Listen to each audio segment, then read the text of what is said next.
One of the most important jobs in the lodge is to help these newly installed officers in their duties.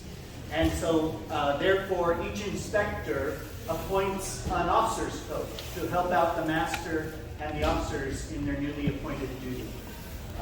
Brother Bob, as you learned earlier, is a golden veteran and has been a master mason for almost 60 years. So there is no one with more experience than Brother Bob. So I'm very pleased to present with him his certificate of appointment as officer's coach. And I have a small pin designating you the officer's coach for San Benito Lodge.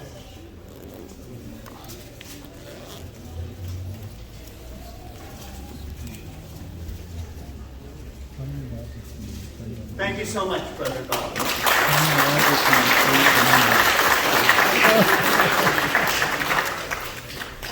How many talking?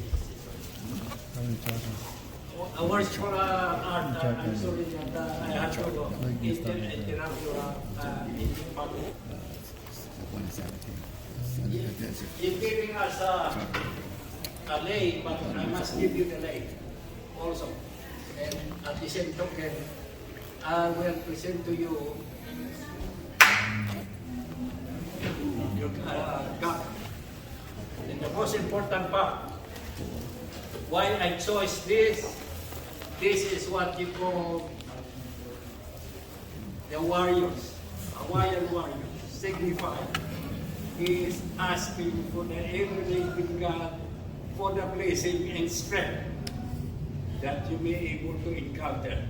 That's why, in behalf of my family, especially my wife Maria,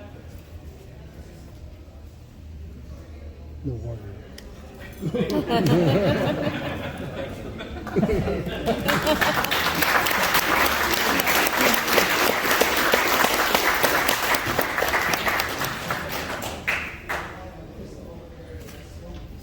We are about to be closing for tonight's ceremony.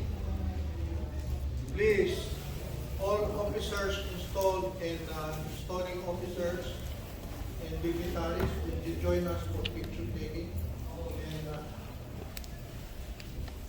And after that, we would be, before I close, we'll be showing you a small video.